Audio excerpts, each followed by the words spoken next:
अस्सलाम वालेकुम फ्रेंड्स। हम चैप्टर नंबर 15 डिस्कस कर रहे थे, जिसमें जो हमारा टॉपिक रहता है डिस्कस करने वाला that was accounts payable. Accounts payable के बारे में हमने लास्ट क्लास में कुछ बातें डिस्कस की थी, बट वो थ्योरेटिकल सी बातें थी। इस क्लास में हम इसके न्यूमेरिकल्स के बारे में देखते हैं। तो न्यूमेरिकल्स के बारे में आप देखें थोड़ा सा कि वो हमें किस तरह के न्यूमेरिकल्स दिए जाएंगे। इन न्यूमेरिकल्स में हमें certain policy change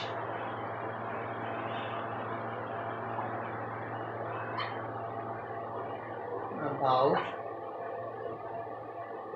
accounts payables, हमें कुछ एक पॉलिसी चेंज बताया होगा कि हम अकाउंट्स पेबल के बारे में अपने बिज़नेस की ये पॉलिसी चेंज कर रहे हैं। पॉलिसी चेंज में क्या बातें आ सकती हैं, लाइक जैसे आपको मैंने लास्ट क्लास में बताया था कि हम उनको नंबर ऑफ़ डेज़ ज़्यादा दे सकते हैं पेमेंट करने के लिए, हम उन्हें डिस्काउंट ज़्यादा ऑफ़र कर सकते हैं, या इसके ऑपोज़िट हम उनको डेज़ कम कर सकते हैं, हम डिस्काउंट की परसेंटेज कम कर सकते हैं। तो ये कुछ चेंजेस हैं अकाउंट्स पेबल के बारे में। ऐसी ही कोई ना कोई चेंज आपको न्यूमेरिकल में दी होगी, और फिर आपको दो सिनेरियोज़ बताए होंगे। एक प्रेजेंट सिनेरियो बताया होगा कि प्रेजेंट पॉलिसीज़ के साथ हमारी सेल कितनी है, हमारी कॉस्ट कितनी है, और दूसरा आपको प्रपोज्ड फ्यूचर के बारे में कि जब पॉलिसी चेंज की जाएगी तो फिर हमारा एक्सपेक्टेडली ये चेंज आएगा, सेल हमारी इतनी हो जाएगी, कॉस्ट हमारी इतनी हो जाएगी। तो आपको दो सिनेरियोज़ दिए होंगे, प्रेजेंट एंड प्रपोज्ड। प्रेजेंट में हमारी प्रेजेंट पॉलिसी चल रही होगी, जो भी पॉलिसी चल रही है। प्रपोज्ड में आपको बताया जाएगा कि हमने पॉलिसी चेंज की है, जिसकी वजह से अब हमारी ये हमारी जो फिगर्स हैं सारी, हमारी सेल्स की, हमारी एक्सपेंसेस की, वो सब क्या हो जाएंगी, वो चेंज हो जाएंगी। तो यहाँ पर फिर हम एक प्रेजेंट कंडीशन लिखते जाएंगे सारी, कि इस वक्त हमारी क्या कंडीशन है, हमारी सेल्स क्या हैं, हमारे एक्सपेंसेस क्या हैं। अब फिर हम यहाँ पर अपनी प्रपोज्ड कंडीशंस के बारे में लिखेंगे कि पॉलिसी चेंज करने के बाद हमारी सेल्स क्या होगी, हमारे एक्सपेंसेस क्या होंगे, और फिर हम इन दोनों को कंपेयर करेंगे। कंपेयर करके हमें आइडिया होगा फिर कि क्या हमें पॉलिसी चेंज करनी चाहिए या चेंज नहीं करनी चाहिए। हम अपना एक तरह से प्रॉफिट निकालेंगे कि हमें जब पॉलिसी चेंज करनी है तो हमें कितना प्रॉफिट होगा या हमें कितना लॉस होगा। तो ये हमारी जो डिस्कशन होगी ये किसी पॉलिसी चेंज का इफ़ेक्ट देखने के लिए होगी, और हमें दो सिनेरियोज़ दिए होंगे, हमने उनको कंपेयर करना है और उसके बारे में हमने अपना डिसीजन देना है। प्रॉब्लम इसकी आपको मैं बताता हूँ, आप इसका पेज नंबर ओपन करें, और क्योंकि लेंथी क्वेश्चन होता है तो आपके सामने इसका वो होने चाहिए। पेज नंबर आप निकालेंगे, पेज नंबर 636, पेज नंबर 636 है।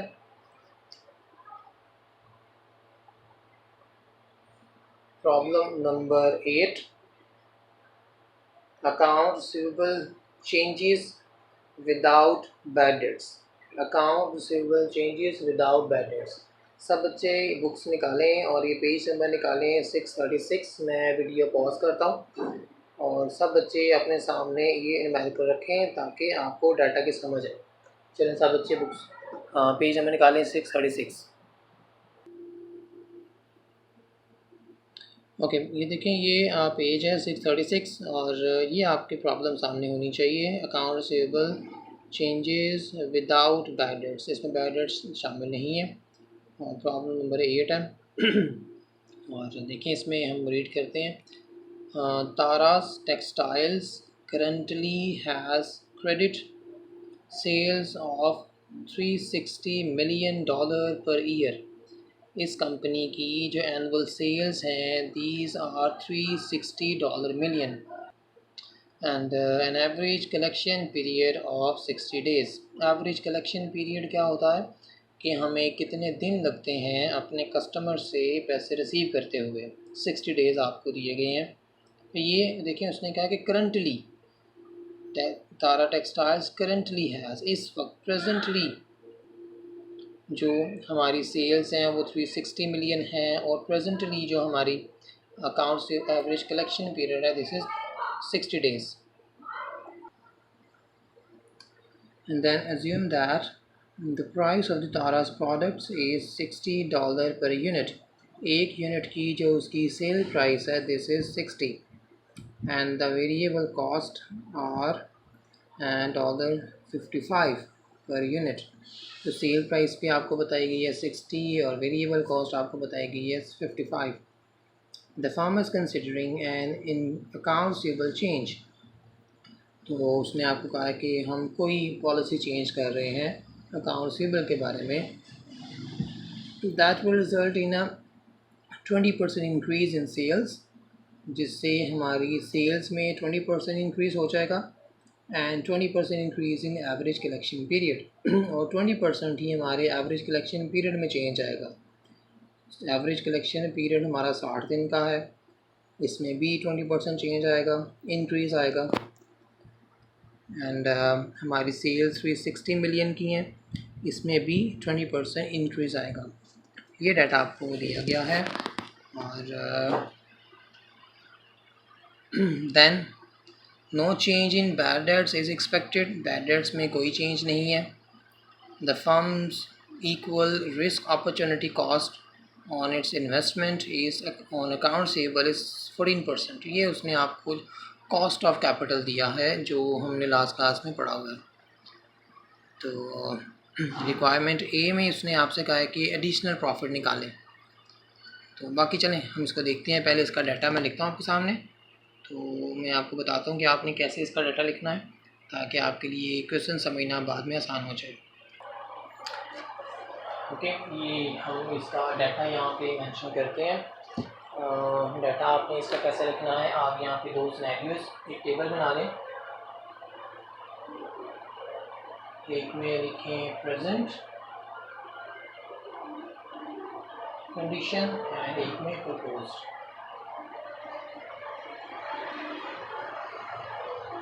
ये 2 बातें आप यहाँ मेंशन करेंगे. और जितनी भी चीज़ें आपको गिवन हैं वो सब चीज़ें आप यहाँ लिखते हैं. लाइक आपको सबसे पहले दिया गया था सेल्स. सबसे पहले आपको चाहिए होता है यूनिट सोल्ड. कितने यूनिट्स आप सेल करेंगे या आपने सेल किए हैं. और देखिए आपको डाटा दिया गया है 360 मिलियन. 360 मिलियन ये आपको सेल प्राइस टोटल सेल्स दी गई हैं. और ये यूनिट्स नहीं है, हम इससे यूनिट्स निकाल सकते हैं. कैसे यूनिट्स निकालेंगे, देखिए 360 मिलियन है. 360 मिलियन को आप ऐसे भी लिख सकते हैं, इसको इसमें 6 ज़ीरोज़ ऐड कर लें.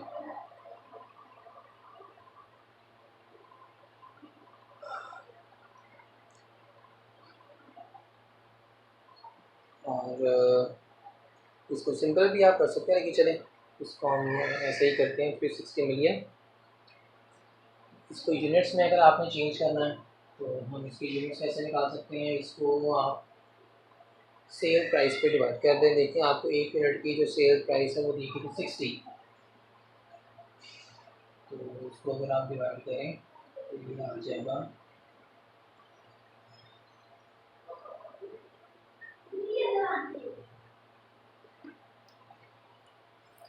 तो 6 मिलियन 60 लाख ये आपके यूनिट सोल्ड आ जाते हैं. तो हमने अभी वर्किंग में ये आप निकाल दिया करें. आपको सेल्स की अमाउंट नहीं चाहिए होती बल्कि आपको सेल्स के यूनिट्स चाहिए होते हैं कि कितने यूनिट्स आपने सेल किए हैं. तो ये आप कैसे निकाल सकते हैं, आप सेल जो आपको टोटल सेल्स दी गई हैं उनको आप सेल प्राइस जो एक यूनिट की सेल प्राइस है उस पर आप डिवाइड. चलिए हम इसको फ़िलहाल ऐसा करते हैं, हम सारा डाटा पहले लिख लेते हैं ताकि आपको समझने में आसानी हो. हम अभी कैलकुलेशंस नहीं करते. जैसे डाटा दिया गया है हम वैसे लिख देते हैं अभी. चलो इसमें हमें पहले दिया था सेल्स 360 मिलियन, मिलियन का मतलब है कि इसमें 6 ज़ीरो ऐड कर दें, 360 मिलियन। देन हमें दिया गया था average collection period, average collection period वो है 60 डेज़ का। एंड फिर आपको दी गई है sale price,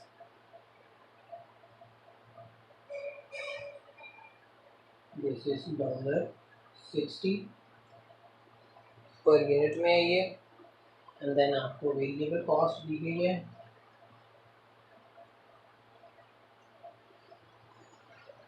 this is $55।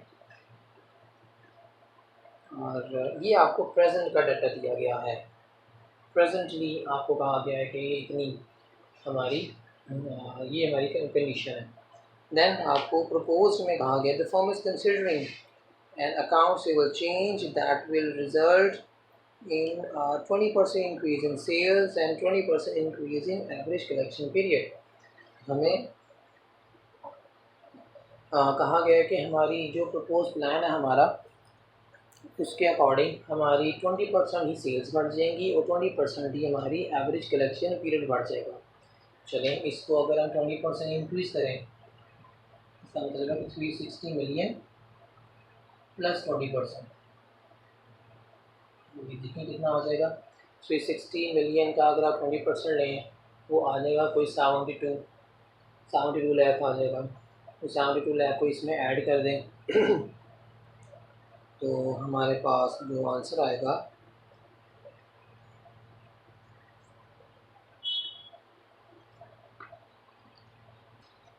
Like इस तरह से, इसका 20% लेंगे हम 360 मिलियन का तो आ जाएगा 72 लाख।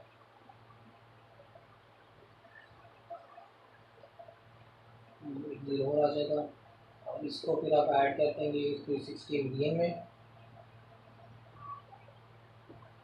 तो हमारे पास जो आंसर आएगा ये होगा 432 मिलियन, 432 मिलियन, 432 मिलियन। मिलियन में 6 ज़ीरोज़ हमारे पास आ जाते हैं। तो ये उसने आपको बताया हुआ है कि आप जब यूनिट्स को इंक्रीज़ करें, हमारे न्यू प्लान जो है उसके अकॉर्डिंग हमारे जो 20% सेल्स बढ़ जाएगी, तो इसी का 20% लेकर इसी में ऐड कर दें तो ये हमारी नई सेल्स आ जाएगी। और इसी तरह से जो हमारी 60 डेज़ हैं, 60 डेज़ का उसने कहा 20% इंक्रीज हो जाएगा। 20% क्या आएगा, 60 का 12 आ जाएगा, तो ये हमारे डेज हो जाएंगे 72। तो हमारे जो कलेक्शन पीरियड है ये हो जाएगा 72 डेज़ का। बाकी सेल्स के बारे में कुछ नहीं कहा गया और इसके बारे में कुछ नहीं कहा गया, तो ये ऐसे ही।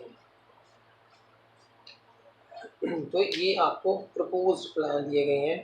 प्रपोज प्लान में सेल्स आपको कहा कि ये बढ़ जाएंगी, एवरेज कलेक्शन पीरियड आपको कहा गया है कि ये बढ़ जाएगा। बाकी ये कभी भी चेंज नहीं होगा, सेल्स या वेरिएबल कॉस्ट से चेंज नहीं होगी। ओके, ये सिर्फ आपके पास डाटा है और इस डाटा की मदद से अब आपने एक क्वेश्चन करना है। आपको ये डाटा दिया जाएगा और इसके बारे में आपको इन्फॉर्मेशन दी जाएगी, आपने उसकी मदद से ये फिर फाइंड कर लेना। वो मुश्किल नहीं होता, वो सीधी सी बात होती है। चलिए, अब हम इसमें कुछ चीज़ें कैलकुलेट करते हैं। पहली जो आपको रिक्वायरमेंट दी गई है, इसमें आपसे कहा गया है कि आप एडिशनल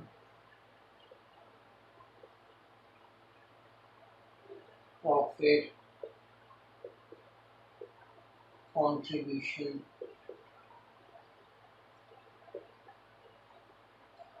एडिशनल प्रॉफिट कंट्रीब्यूशन ये फाइंड करें। कंट्रीब्यूशन के बारे में आपको मैंने बताया था कि वो सेल्स और वेरिएबल कॉस्ट को माइनस करके आता है। तो हमने बताना है कि जब हमारी सेल्स बढ़ जाएंगी तो सेल्स के बढ़ने से हमारा कंट्रीब्यूशन में कितना इजाफा हो जाएगा। तो इसके लिए हम यहाँ पे लिखेंगे प्रेजेंट, बल्कि आप ये प्रपोज लिख दें, प्रपोज्ड, इसका फॉर्मूला होता है यूनिट्स सोल्ड, ये यूनिट्स आपने सेल किए हैं into selling price minus variable cost. ये फॉर्मूला होता है इसका कंट्रीब्यूशन फाइंड करने के लिए, यूनिट सोल्ड और सेलिंग प्राइस और वेरिएबल कॉस्ट। अब यूनिट सोल्ड तो हमारे पास है ही नहीं है, तो वो यूनिट सोल्ड अब आपने निकालने हैं। वो कैसे निकालेंगे, कोई इसमें मुश्किल बात नहीं है। प्रपोज्ड प्लान है, प्रपोज में देखें सेल्स हमारी कितनी है 432 मिलियन की, ये टोटल सेल्स है। टोटल सेल्स को अगर सेल प्राइस पे डिवाइड कर दें, तो एग्जांपल देखें ना, अगर आपने टोटल सेल्स आपकी 100 की हैं और एक चीज़ आपने 20 रुपये की सेल की है, तो इसका मतलब है कि आपने टोटल चीज़ें कितनी सेल की हैं, 5 चीज़ें सेल की हैं। ये 5 चीज़ें कैसे आई हैं, टोटल सेल्स को एक यूनिट की सेल पे डिवाइड करके, एक यूनिट की सेल प्राइस पे डिवाइड करके। ऐसे ही यहाँ पे टोटल सेल्स है, टोटल सेल्स को एक यूनिट की सेल प्राइस पे जब आप डिवाइड करोगे तो आपके पास नंबर ऑफ यूनिट्स निकल आएंगे। नंबर ऑफ यूनिट्स के लिए देखिए कितने आते हैं, ये आ जाते हैं 72 लाख। मैं यहाँ पे डायरेक्ट लिख देता हूँ 72 लाख।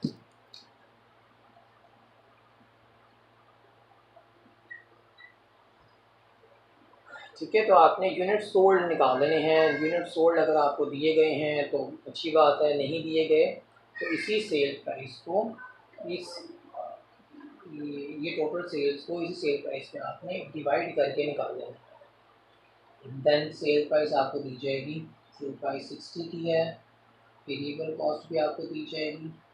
अब इनको माइनस करें, माइनस करके इसे मल्टीप्लाई कर दें तो आपका आंसर आ जाएगा the answer is 36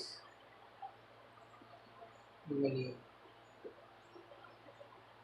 36 मिलियन ये आपका आंसर आ जाएगा। तो प्रपोज फ्यूचर में जाके हमारा जो कंट्रीब्यूशन है वो इतना होगा। प्रेजेंट में देखते हैं कि प्रेजेंट में हमारा कंट्रीब्यूशन कितना है। बिल्कुल उसी तरह से यूनिट्स सोल्ड लिखेंगे हम, सेलिंग प्राइस लिखेंगे, वेरिएबल कॉस्ट लिखेंगे, यूनिट सोल्ड प्रेजेंट में भी हमारे पास नहीं है तो इनको हम डिवाइड कर लेंगे।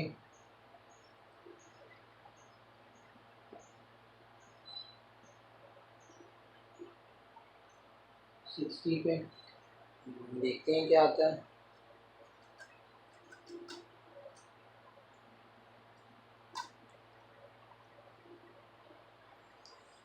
तो इनको डिवाइड करके हमारा आंसर आता है 6 मिलियन।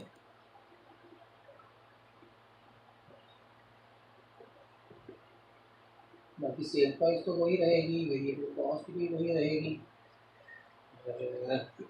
इसको जब हम सॉल्व करेंगे ये आ जाएगा 3 मिलियन।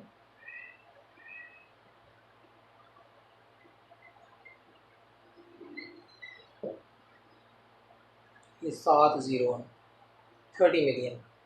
ओके, तो ये मैं यहाँ तक देखें, आपने सिंपली क्या किया, आपने एडिशनल प्रॉफिट कंट्रीब्यूशन फाइंड करने के लिए प्रपोज्ड का कंट्रीब्यूशन निकाला कि फ्यूचर में कितना हमारा कंट्रीब्यूशन होगा, और प्रेजेंट का कंट्रीब्यूशन निकाल लिया कि इस वक्त हमारा कितना कंट्रीब्यूशन है। ये दोनों में फाइंड करने का फार्मूला क्या है, जितने यूनिट्स आपके सेल हुए हैं उनको sale price minus variable cost से मल्टीप्लाई कर दो। यूनिट सोल्ड अगर दिए गए हैं तो डायरेक्ट लिख देने हैं, नहीं दिए गए तो सेल को वो सेल प्राइस पे डिवाइड कर देना। बाकी सेल प्राइस दी होगी, वेरिएबल कॉस्ट पे दिया होगा, और दोनों में इसी तरह से डाटा आपको बस ध्यान से इस्तेमाल करना है। अब ये देखें, ये हमारे फ्यूचर का है 36 मिलियन, ये हमारा प्रेजेंट का है विच इज़ 30 मिलियन। इनको आपने क्या करना है, माइनस कर देना है। माइनस करके हमारा आंसर आएगा 6 मिलियन। ये 6 मिलियन क्या है? This is additional profit contribution. ये हमारा एडिशनल कंट्रीब्यूशन है कि अगर हम अपनी पॉलिसी चेंज करते हैं, पॉलिसी चेंज करने से हमारे सेल्स चेंज हो जाएगी, हमारी एवरेज कलेक्शन पीरियड चेंज हो जाएगा, जिससे हमारा कंट्रीब्यूशन कितना बढ़ जाएगा? वो 6 मिलियन बढ़ जाएगा। पहले 30 मिलियन था, अब कितना हो जाएगा? अब 36 मिलियन हो जाएगा। तो 6 मिलियन का इजाफा होगा हमारे कंट्रीब्यूशन में। So this is profit contribution. चलें यहीं तक देखें और बाकी इस क्वेश्चन को हम फिर नेक्स्ट क्लास में सॉल्व करेंगे। इसमें और भी काफ़ी चीज़ें हैं, तो हम फिर इसको नेक्स्ट क्लास में देखते हैं। आप क्वेश्चन पूछना है अगर आपने कुछ पूछना है। Thank you.